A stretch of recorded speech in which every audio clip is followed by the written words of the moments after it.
నమస్కారం. విచారణ అర్హత లేనటువంటి పిటిషన్ను వేసి మరొకసారి తెలంగాణ రాష్ట్రానికి, తెలంగాణ ప్రజలకు నీళ్లలో తీరని ద్రోహం చేసింది రేవంత్ రెడ్డి ప్రభుత్వం.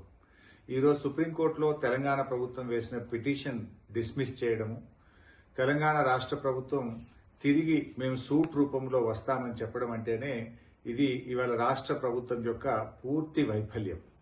అదేవిధంగా గతంలో మీరు చూసినట్టయితే ఆంధ్రప్రదేశ్ ప్రభుత్వం పాలమూరు ఎత్తిపోతల పథకం మీద ఆంధ్రప్రదేశ్ రైతులతో కేసు వేయించి అందులో ఆంధ్రప్రదేశ్ ప్రభుత్వం ఇంప్లీడ్ అయి ఆనాడు మన పాలమూరు ఎత్తిపోతల పథకం మీద స్టే తెచ్చింది ఆంధ్రప్రదేశ్ ప్రభుత్వం. మరి మీరు పెట్టుకున్న మీ కాంగ్రెస్ ఎంపీ, మీ న్యాయవాది సింఘ్వి గారికి ఈ మాత్రం విషయం తెలియదా? అంటే ఈరోజు మీరు కావాలని ఉద్దేశపూర్వకంగానే ఈ యొక్క బలహీనమైనటువంటి రిట్ పిటిషన్ వేసి తెలంగాణ ప్రజలకు తీవ్రమైన అన్యాయం చేశారు. ఈ మాత్రం దానికి సూటు బూటు వేసుకొని ఉత్తమ్ కుమార్ రెడ్డి గారు నీళ్ల మంత్రి ఢిల్లీ దాకా పోవాల్సిన అవసరం ఉందా? ఢిల్లీ దాకా పోయి ఏం చేసిండు ఉత్తమ్ కుమార్ రెడ్డి గారు?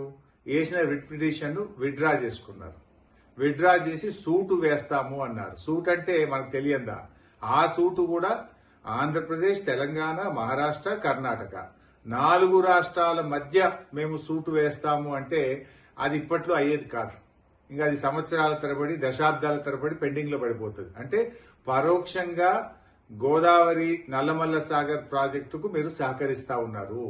పరోక్షంగా ఇంకా ప్రాజెక్టు మీరు పూర్తి చేసుకోండి అని చెప్పి తెలంగాణ ప్రభుత్వం ఈరోజు సహకరించినటువంటి విషయం చాలా స్పష్టంగా అర్థమవుతా ఉంది. ముఖ్యంగా మొదటి నుంచి కూడా అంటే మీరు రేవంత్ రెడ్డి వైఖరి చూస్తా ఉంటే మొదటి నుంచి కూడా గోదావరి నల్లమల్ల సాగర్ విషయంలో ఈయన వైఖరి చాలా అనుమానాస్పదంగా ఉంది. అంటే ఈ సంక్రాంతి పండుగ సందర్భంగా రేవంత్ రెడ్డి గారు చంద్రబాబు నాయుడు గారికి ఇచ్చిన గిఫ్ట్, ఈ బలహీనమైనటువంటి వ్రిట్టు వేసి చంద్రబాబుకు గిఫ్ట్ ఇచ్చిండి ఎలా రేవంత్ రెడ్డి గారు, అంటే గురుదక్షిణ చెల్లించుకున్నాడు. అంటే మొదటి నుంచి కూడా మీరు ఒక్కసారి చూడండి.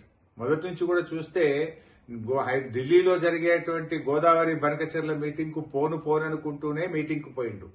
ఎజెండాలో లేదంటూనే ఆ ఎజెండాలో బనకచెర్ల మీటింగ్ తో ఉన్న ఎజెండాలో సంతకం కూడా పెట్టిండు.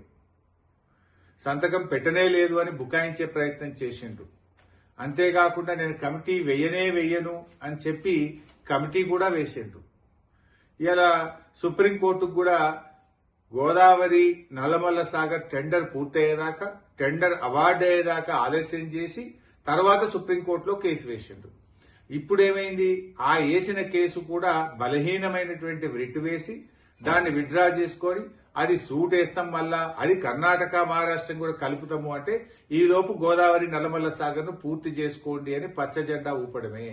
ఇది తెలంగాణ ప్రజలకు తీరని ద్రోహం ఇలా కాంగ్రెస్ ప్రభుత్వం, రేవంత్ రెడ్డి ప్రభుత్వం చేస్తా ఉంది.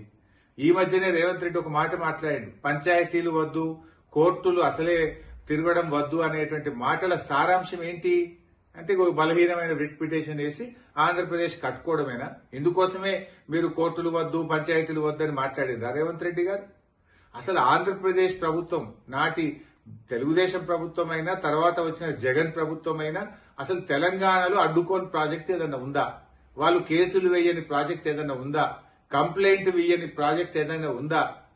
కేసీఆర్ గారు ఎంతో వ్యూహాత్మకంగా ఆయన అటు కాళేశ్వరాన్ని పూర్తి చేసి అనేక 8 ప్రాజెక్టులకు టీఏసీ క్లియరెన్సులు తెచ్చి ఇవాళ ప్రాజెక్టులు నిర్మించింది కేసీఆర్ గారు.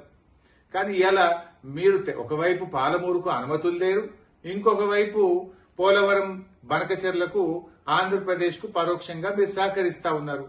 ఇది తెలంగాణ ప్రజలకు శాశ్వతంగా రేవంత్ రెడ్డి ప్రభుత్వం చేస్తున్నటువంటి తీరని ద్రోహం. తెలంగాణ సాధించిన బీఆర్ఎస్ పార్టీ నీ అన్యాయాన్ని సహించదు. తెలంగాణకు అన్యాయం జరిగితే ఎంత మాత్రం ఊరుకోదు.